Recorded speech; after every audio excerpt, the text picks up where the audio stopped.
What kind of diplomacy, JD, you are speaking about? What do you mean?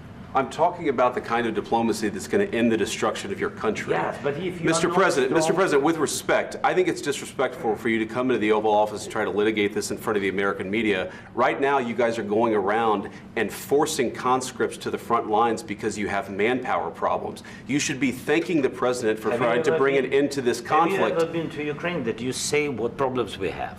I have been to. Come once. I've actually watched and seen the stories, and I know what happens is you bring people, you bring them on a propaganda tour, Mr. President.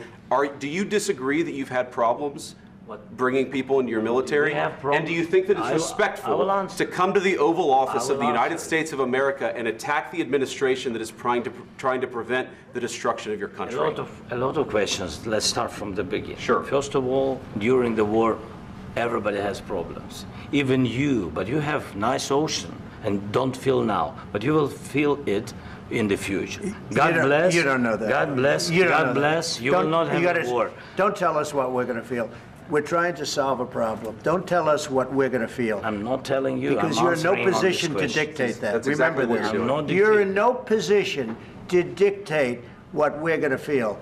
We're going to feel very good. You will feel influence. We're going to feel very good and very strong. You will feel influence. You're right now not in a very good position. You've allowed yourself to be in a very bad position, and he happens to be right about it. From the very beginning of the war. You're not in a good position. You don't have the cards right now. With us, you start having cards. But right now, you don't. Yeah, you're playing cards. You're playing cards. You're gambling with the lives of millions of people. You're gambling with World War III. You're gambling with World War III. And what you're doing is very disrespectful to the country, this country. That's back to you. Far more than a lot of people said they should have. Have you said thank you once? This entire meeting? No, in this entire meeting, have you said thank you? You went to Pennsylvania and campaigned for the opposition in October. Offer some words of appreciation for the United States of America and the president who's trying to save your country. Please, you think that if you will speak very loudly about the war, you can... He's not speaking loudly. He's not speaking loudly. Your country is in big trouble. Can I answer? Wait a minute. No, you've done a lot of talking. Your country is in big trouble. I know. You're not winning. You're not winning this. You have a damn good chance of coming out okay because of us. Mr. President, we are staying in our country, staying strong from the very beginning of the war. We've been alone, and we are thankful. I said thanks you haven't been in this alone. cabinet, you and haven't not been only alone. in this cabinet. We gave you, through this stupid president, $350 billion.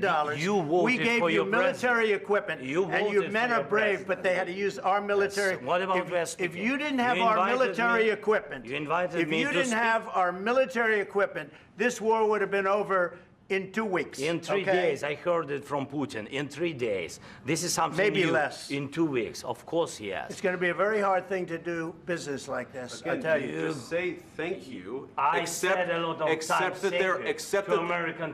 there are disagreements, and let's go litigate those disagreements rather than trying to fight it out in the American media when you're wrong. We know that you're wrong. But you see, I think it's good for the American people to see what's going on over there. I think it's very important. That's why I kept this going so long. You have to be thankful. You don't have the cards. Thankful. You're buried there. Your people are dying. You're running low on soldiers. Listen, you're running low on soldiers.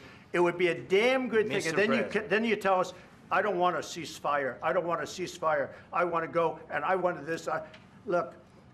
If you could get a ceasefire right now, I tell you, you take it so the bullets stop flying and your men stop getting killed. Of course, we want to stop the war. But you're saying you don't want a ceasefire. But I said to you, I want a ceasefire. With guarantees. Because you'll get a ceasefire faster than an agreement. Ask our people about ceasefire, what they think. That wasn't with me. That wasn't with me. That was with a guy named Biden, who was not a smart person. That was with Obama. It was your president. Excuse me. That was with Obama, who gave you sheets, and I gave you javelins. Yes. I gave you the javelins to take out all those tanks. Obama gave you sheets. In fact, the statement is Obama gave sheets and Trump gave javelins. You got to be more thankful, because let me tell you, you don't have the cards. With us, you have the cards. But without us, you don't have any cards. One more question to Mr. Vice President. I'm sorry, here. It's going to be a tough deal to make, because the attitudes have to change.